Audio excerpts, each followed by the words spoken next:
Hi everyone, today I want to talk to you about dungeons in Diablo 4 and explain a bit how they work. So I've been playing the game and I can talk about, how, for example, how the different objectives work, how the layouts are generated, and just what to expect in general. Here's some gameplay footage that we got from Blizzard. This is some B-roll footage, not my own, but I can use this to illustrate a few things so that you are best prepared for what's to come in the game. First of all, you need to know that dungeons are a quite important part of the character progression and also the endgame systems in Diablo 4. So this probably doesn't really come as a surprise. Dungeons are at the heart of the Diablo experience. And here we are it again in Diablo 4. So dungeons are actually physical places in this world. So this is an open world game and you can go to a dungeon that is in a certain spot and you can run a certain dungeon. So if you played World of Warcraft, for example, you will be very familiar with this. So they have a certain, location, a certain entrance, a certain layout. Although in Diablo 4, the layouts are at least slightly randomized. And you also find, for example, the same monster types, the same bosses in individual dungeons. In addition, every single dungeon comes with a certain set of objectives. So usually you have like 2 or 3 or 4 steps in a dungeon where you have to do certain things. For example, there's sometimes an objective to clear the entire area of all enemies in, for example, level 1. And then you go to level 2, and then you have to find some like rune stones and put them on a pedestal to open the gate. And then you go to part 3 and then there's like a boss, for example. Or another one could be that you have to free some prisoners that are like scattered all throughout the first floor.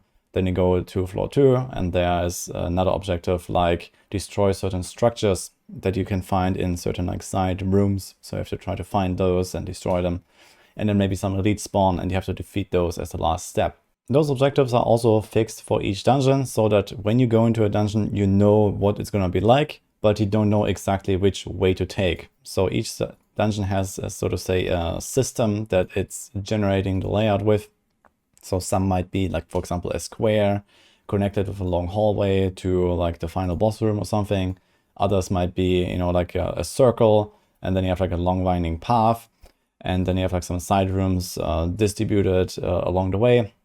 But they might always be in like a slightly different spot, for example. So you don't know exactly where to go as you go in and you have to explore the area. The good part about the system is, in my opinion, that you know what to expect when you go into a dungeon. So you can come prepared, you can already research beforehand, you can look up our guides and all that to actually understand what you're going to be facing. And you can, already learn about, for example, monster attack patterns, boss attack patterns, these kind of things. And you can also kind of like target farm certain dungeons that you really like. And you always have like this certain like similar experience. Another cool part about dungeons is that level transitions are actually completely smooth without loading screens. So when you go from level 1 to level 2, they usually just, climb the ladder, or you just go walk down some, staircase, and then you're like in a new level that potentially has a very different layout. So sometimes they change completely from, for example, some barracks type of layout with like many rooms and doors, and you go down into the catacombs in floor 2, and suddenly it's more like a crypt and everything looks completely different. You have different enemies, and this is all like a seamless transition. In general, the pace of the game is relatively slow, so don't expect this to be like the ultra speed runs, like 90-second greater rifts that you can know from Diablo 3, for example. Instead, a dungeon run actually does take a little bit. So in the early game, when you're very slow and you don't have many tools available, this can be even up to 10 minutes or so. But I expect that at least late game, when you're actually like optimized and farming, you can probably complete these dungeons somewhere between like 3 to 5 minutes most of the time, depending on the exact layout and your build and how fast you can actually go. In addition to the randomized layouts that you have in each dungeon, you also have slightly randomized like monster groups. For example, the elites, they come with random affixes. And you can also find certain randomized events in a dungeon or even shrines. So shrines work similar to other Diablo games. You just find them, you get like a temporary buff for like a minute or 2 or so that just helps you to clear it faster. So you can try to strategize around them in some cases, maybe keep it for later until you engage like some big elite pack or you're going to the boss or so.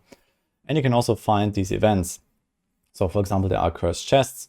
You might know them from Diablo 3, where you click it and then for 1 minute there's like lots of monsters spawning. Likewise, there are cursed shrines, so you click it and then there's waves of monsters spawning, and if you defeat them, you can click the shrine and get the buff that way.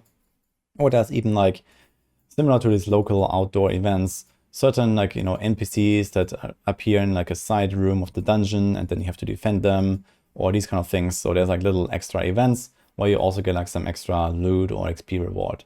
For now, it seems to me that these extra events are pretty neat, but they're also pretty straightforward. So they don't really seem to have anything like really out of the ordinary, and also don't seem to reward anything unique that is like special to those in-dungeon events, for example. So they are relatively good, relatively effective. For example, those cursed chests spawn a lot more monsters than you can usually find in the rest of the dungeon. So if you find them, you generally want to do them and be as effective as possible. But I guess this is something that they're gonna keep working on over the time, over the seasons, with adding more extra events, maybe certain modifications that you can do on purpose. And I expect this to end up being a system a bit more similar to Path of Exile, where you can actually customize the content that you find inside a dungeon, and you can actually prepare the runs in a certain way so that you can do exactly what you want to do. What you need to know about the dungeons is that they are instanced. So there's the open world outdoors, and then there are dungeons, and you're always on your own or only with your party. There's no requirement to enter with a party, so everything is supposed to be completable solo. But obviously that's going to be like group synergies in the end game, most likely, where you might have some support players, or you might have one like more single target DPS, one more AoE DPS, maybe even a tank or something like that. We'll see how the group meta will evolve over time. There's also a dungeon reset button, so when you go out of a dungeon, there's an option on the action wheel where you can just TP in front of it again, or straight back to town, depending on what you like. And then you can reset a dungeon and you can go back in again, and it's going to be a fresh run that's also again randomized, and you can farm it over and over if you like. I'm not sure if there's like a certain limit to it. I mean, if maybe there is some, or maybe there will be some if they realize that it's a big problem and people just farm the same dungeons over and over. We know this from World of Warcraft, for example, where you just can't enter a certain dungeon more than 5 times an hour, for example. And I wouldn't be surprised to see the same here. Also, compared to the open world, dungeons scale in the difficulty depending on the party size. So if you go in there with like 2, 3, or 4 people, things will be harder, things will have more life. We don't know the exact values, but it's very noticeable. One other feature of dungeons that I really like is that you also unlock some of them on purpose over time. So some of them are locked behind strongholds, for example, and you go to this stronghold. It's like a certain place in the world, and you do like a certain like instanced mini quest line basically, and free it from the evil that is there. And then you unlock, for example, a new town, new vendors, a new waypoint, and sometimes also new dungeons that are previously locked. And then you can go and do those there. In general, I gotta say that the variety of dungeons is pretty cool. So you can definitely notice like all these different monster types that are present, the different tile sets. And even if they reuse certain tile sets, they usually have like some kind of different environmental like art and other debris and other like doodads that are like spread all around the area. So there's different lighting effects sometimes to just completely change the feeling and the atmosphere from one dungeon to another. And that actually seems to work really well. So even if you go through a cave, it's not necessarily just like the regular cave, but it also has like a certain different layout, and it has this different environmental effects that all contribute to feeling like a different dungeon. In the press version that we played, there were certain dungeons that were actually like more high level. So they had like a certain minimum level, not to enter, but the monsters inside wouldn't scale lower than a certain threshold. So there's kind of like a progression in how you unlock dungeons, or at least when you can go and do certain dungeons. But for the most part, there are a lot of different dungeons in the game. So in the Fractured Peaks region alone that we were able to play, there were, I believe, 23 or 24 dungeons. And then there's 5 of those regions. So it's going to be over 100, 110, 120 dungeons or so in the game, and most likely more to be added over time. So there's a lot of stuff to do. And aside from what I just described with like the extra XP and loot, there are other reasons to go into those dungeons and complete them. First of all, there's the renown system. So this is, so to say, a reputation system where you can do certain side content that is like tied to the open world or world exploration in general. For example, side quests, for example, finding altars of Lilith, and also doing the dungeons. So the first time you complete one of these dungeons, you get 20 renown, and this helps you to progress on that end and, for example, unlock extra skill points later down the line. So doing as many dungeons as possible, at least once, is very helpful. And in addition to that, you have another first-time completion reward, which is the Codex of Power aspects. The way this works is that there are certain legendary aspects that are unlocked from each single dungeon. So there is a list of Codex powers. You can go to the occultist and see them there.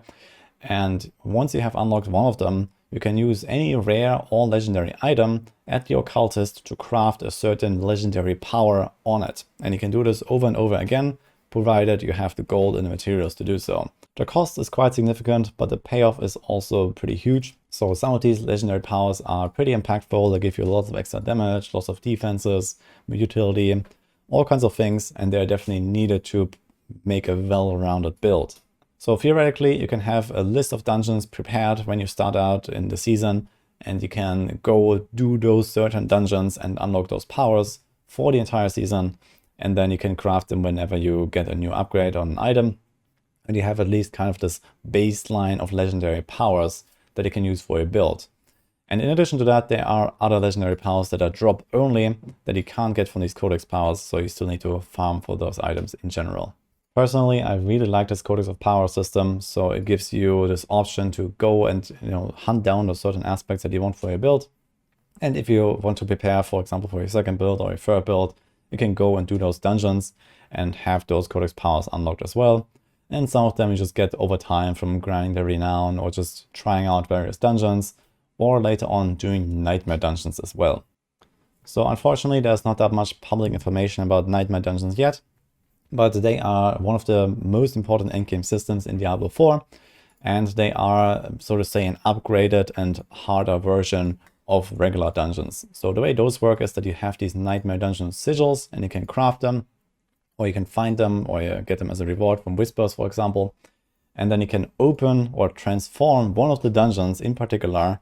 So it's a key for a certain dungeon, and then it will become a nightmare dungeon that has a higher level, and it has a scaling difficulty setting up to tier 100, and it also has extra afflictions that make the run harder. So there are certain environmental effects, for example, that you have to dodge. Monsters will get extra damage and defense and all these kind of things, and just other various effects that will make your life harder. But at the same time, you also get higher rewards, so there's going to be higher rarity loot. It's probably going to be more XP because monsters are higher level. And then there's also the glyphs that are going to be quite important for the Paragon board progression. So we don't know all the details about all these systems yet, but in general, we can assume that this is going to be like the end game content for the most part, and similar to, for example, Greater Rifts in Diablo 3 or Mythic Plus in World of Warcraft. We're going to have some kind of like combination of these systems that just make this very unique experience every time you do a dungeon. So as an example, here's one of these affixes, the Lightning Pulse. This was previewed at BlizzCon a long time ago.